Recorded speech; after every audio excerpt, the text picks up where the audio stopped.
Chapter 8. The Treetop Hunter. The morning after the dum-dum, the tribe started slowly back through the forest toward the coast. The body of Tublat lay where it had fallen, for the people of Kerchak do not eat their own dead. The march was but a leisurely search for food. Cabbage, palm, and grey plum, pisang and sitamine they found in abundance, with wild pineapple and occasionally small mammals, birds, eggs, reptiles, and insects. The nuts they cracked between their powerful jaws, or, if too hard, broke by pounding between stones.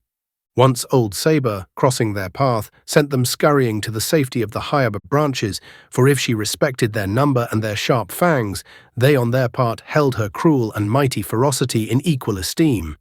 Upon a low-hanging branch sat Tarzan directly above the majestic, supple body as it forged silently through the thick jungle.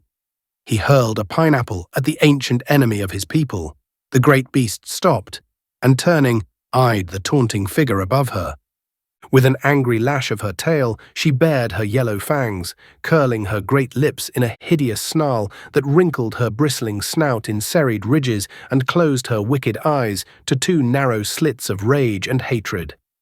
With back-laid ears, she looked straight into the eyes of Tarzan of the Apes and sounded her fierce, shrill challenge. And from the safety of his overhanging limb, the ape-child sent back the fearsome answer of his kind.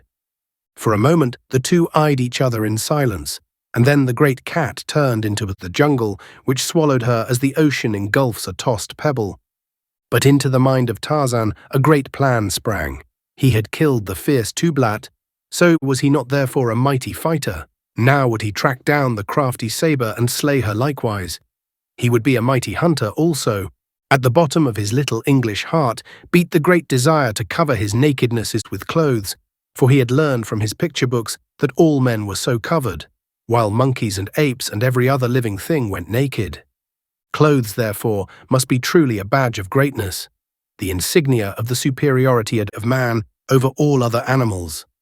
For surely there could be no other reason for wearing the hideous things. Many moons ago, when he had been much smaller, he had desired the skin of Sabor, the lioness, or Numa, the lion or cheetah, the leopard to cover his hairless body, that he might no longer resemble hideous Histar, the snake. But now he was proud of his sleek skin, for it betokened his descent from a mighty race, and the conflicting desires to go naked in prideful proof of his ancestry, or to conform to the customs of his own kind, and wear hideous and uncomfortable apparel, found first one and then the other in the ascendancy. As the tribe continued their slow way through the forest after the passing of Sabor, Tarzan's head was filled with his great scheme for slaying his enemy, and for many days thereafter he thought of little else. On this day, however, he presently had other and more immediate interests to attract his attention. Suddenly it became as midnight. The noises of the jungle ceased. The trees stood motionless as though in paralyzed expectancy of some great and imminent disaster. All nature waited, but not for long. Faintly from a distance came a low, sad moaning. Nearer and nearer it approached, mounting louder and louder in volume. The great trees bent in unison as though pressed earthward by a mighty hand. Farther and farther toward the ground they inclined, and still there was no sound save the deep and awesome moaning of the wind. Then suddenly the jungle giants whipped back, lashing their mighty tops in angry and deafening protest. A vivid and blinding light flashed from the whirling, inky clouds above. The deep cannonade of roaring thunder belched forth its fearsome challenge. The deluge came, all hell broke loose upon the jungle. The tribe, shivering from the cold rain, huddled at the bases of great trees. The lightning, darting and flashing through the blackness, showed wildly waving branches, whipping streamers and bending trunks. Now and again, some ancient patriarch of the woods, rent by a flashing bolt, would crash in 1,000 pieces among the surrounding trees, carrying down numberless branches and many smaller neighbors to add to the tangled confusion of the tropical jungle. Branches, great and small, torn away by the ferocity of the tornado, hurtled through the wildly waving verdure, carrying death and destruction to countless unhappy denizens of the thickly peopled world below. For hours the fury of the storm continued without surcease, and still the tribe huddled close in shivering fear.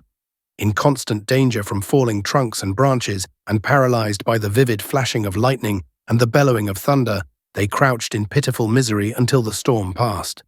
The end was as sudden as the beginning. The wind ceased, the sun shone forth. Nature smiled once more.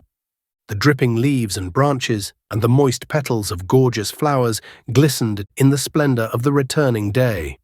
And so, as nature forgot, her children forgot also. Busy life went on as it had been before the darkness and the fright. But to Tarzan, a dawning light had come to explain the mystery of clothes. How snug he would have been beneath the heavy coat of Sabor. And so was added a further incentive to the adventure.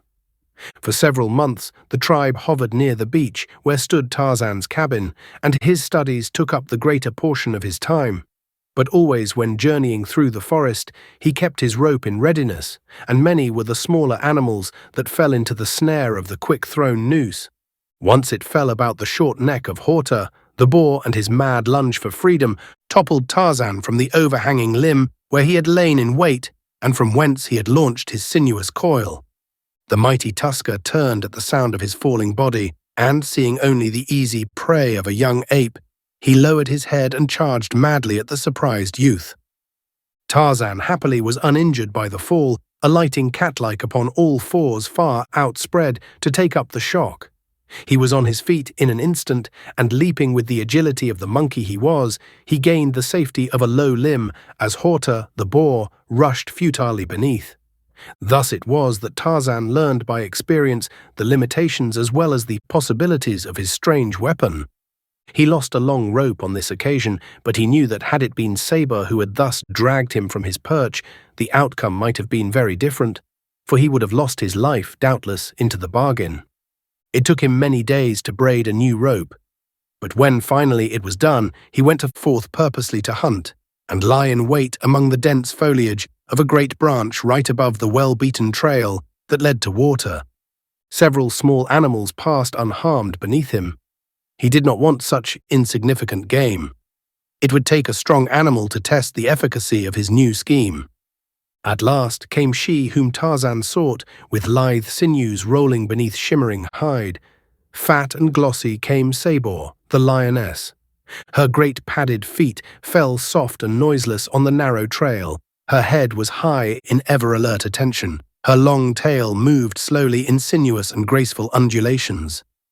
Nearer and nearer she came to where Tarzan of the Apes crouched upon his limb, the coils of his long rope poised ready in his hand. Like a thing of bronze, motionless as death, sat Tarzan. Sabor passed beneath. One stride beyond she took, a second, a third, and then the silent coil shot out above her. For an instant the spreading noose hung above her head like a great snake, and then, as she looked upward to detect the origin of the swishing sound of the rope, it settled about her neck. With a quick jerk, Tarzan snapped the noose tight about the glossy throat, and then he dropped the rope and clung to his support with both hands. Sabor was trapped. With a bound, the startled beast turned into the jungle, but Tarzan was not to lose another rope through the same cause as the first. He had learned from experience. The lioness had taken but half her second bound when she felt the rope tighten about her neck. Her body turned completely over in the air, and she fell with a heavy crash upon her back. Tarzan had fastened the end of the rope securely to the trunk of the great tree on which he sat. Thus far his plan had worked to perfection, but when he grasped the rope, bracing himself behind a crotch of two mighty branches, he found that dragging the mighty, struggling, clawing, biting, screaming mass of iron-muscled fury up to the tree and hanging her was a very different proposition. The weight of old Sabor was immense, and when she braced her huge paws, nothing less than Tantor, the elephant himself, could have budged her. The lioness was now back in the path where she could see the author of the indignity which had been placed upon her.